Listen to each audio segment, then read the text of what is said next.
What's up everyone, my name is Yuvraj. I am a second year student at IIT Delhi. In today's video, we will be going over 5 biggest mistakes that you shouldn't be doing if you are going to give your JEE in January 2021. So without wasting any time, let's hop onto the video.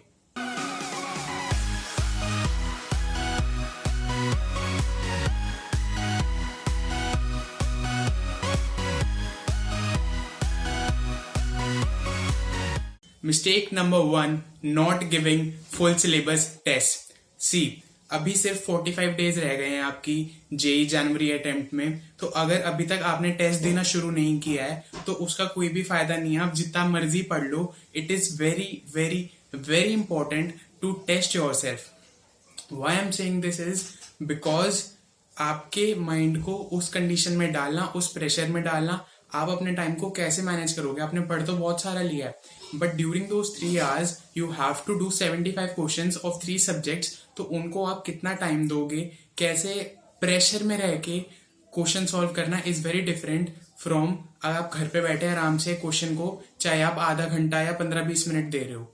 तो it is very important to give test, ताकि आपका mind उस pressure में आ सके और आप pressure में कैसे परफॉर्म कर सकते हो ये आप टेस्ट कर सको, right. So the mistake number 2 which is related to the mistake number 1 only is कि अगर आपने पहली मिस्टेक नहीं करी, you have given the test, but अगर आपने उसको एनालाइज नहीं किया टेस्ट को, तो भी आपका अगले वाले टेस्ट में स्कोर इंप्रूव नहीं होगा। मुझे रियलाइज करने में थोड़ा सा लेट हो गया था। मैंने अपने जनवरी अटेम्प्ट के बाद ही रियलाइज की थी the importance of analysing your test. होता क्या है, जब आप पेपर देते हो तो आपने उस पेपर में क्या गलती करी, आपने किस चैप्टर्स के क्वेश्चन अटेम्प्ट करे और किसके नहीं करे। अब उसमें से आप देखो कि आपको जो चैप्टर्स आते थे और आप अगर उसके भी अगर आप क्वेश्चन अटेम्प्ट नहीं कर पाए तो वो क्यों नहीं कर पाए, उसको लिखो कहीं भी कि वो कॉन्सेप्चुअल, आपको वो कॉन्सेप्ट नहीं आता था, या फिर वो टॉपिक आपने पढ़ा ही नहीं था, या फिर आपको लगता था आपने पढ़ रखा है, but still it was the preparation of that topic was not good enough कि आप क्वेश्चंस कर पाओ। ये हो गई जो आपको चैप्टर्स आते थे। अब जो आपको आते थे आपने अटेम्प्ट करे और जो गलत हो गए, वो क्यों गलत हो गए? क्या आपने कोई टाइम की वजह से, आपके पास टाइम कम था इसलिए आपने कोई सिली मिस्टेक कर दी जल्दी में, या फिर आपने कॉन्सेप्ट ही गलत लगा दिया, जो एप्लीकेशन ऑफ कॉन्सेप्ट है वही आप सही नहीं लगा पाए, बट यू वर थिंकिंग कि आपको एक कॉन्सेप्ट आता है, तो फिर आप उसको दोबारा जाके पढ़ोगे। Which leads us to mistake number 3, revision. Not doing revision. Revision is very very crucial. अगर आपने आज कोई चैप्टर किसी भी सब्जेक्ट का पढ़ भी लिया है तो भी आपको वो 2 या 3 हफ्ते बाद नहीं याद रहेगा उतने अच्छे से जितने अच्छे से वो आज आपको आता है।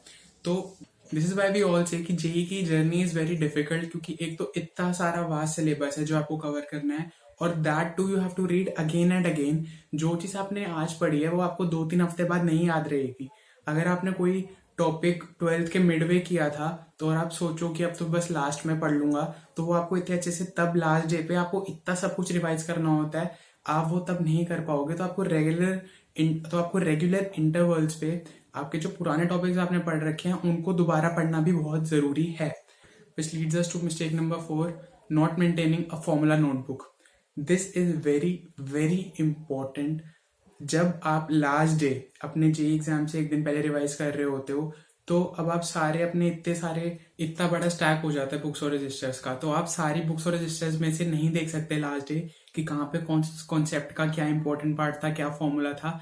इसलिए आपके पास एक ऐसा रजिस्टर होना चाहिए जिसमें आपके तीनों सब्जेक्ट्स के सारे जो भी आपने चैप्टर्स पढ़े हैं उसके सारे most important concepts, short tricks और फॉर्मूलाज आपके पास एक जगह लिखे होने चाहिए, ताकि लास्ट डे या फिर जब आप सेंटर पे अपने जा रहे हो, आपको फास्ट रिवीजन चाहिए, आपको कोई फॉर्मूला याद नहीं आ रहा है, तो आपको इधर उधर ढूंढना ना पड़े। You have that register of your जिससे आप रेफर करके जिसको आप रेफर करके आप फटाफट अपने सारे फॉर्मूला सारे सब्जेक्ट्स के देख सकते हो। ये बहुत दिस कम्स वेरी हैंडी, बहुत ज्यादा हेल्पफुल होता है।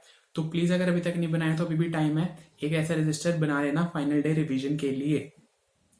नेक्स्ट हमारा आता है 5th पॉइंट।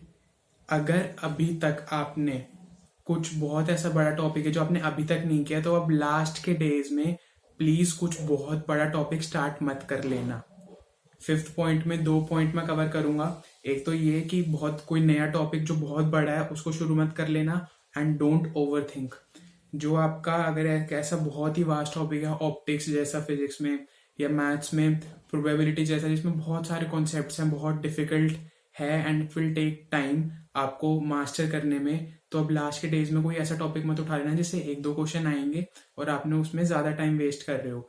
इससे बढ़िया जो आपने किया हुआ है उसको और स्ट्रेंथन करो एंड डोंट ओवर थिंक मैंने ये कर लिया तो क्या होगा, ये नहीं किया तो क्या हो जाएगा, ऐसा सब कुछ क्या हो जाएगा, ऐसा हाइपोथेटिकल सिचुएशंस में अपने आप को डाल के अपना टाइम वेस्ट मत करो। जो करना है just do it.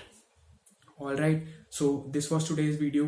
If you like the video, give a thumbs up and subscribe to the channel if you feel generous. Also comment down on which topic do you want me to shoot the next video, and follow us on Instagram if you haven't till now. I'll see you in the next one. Take care.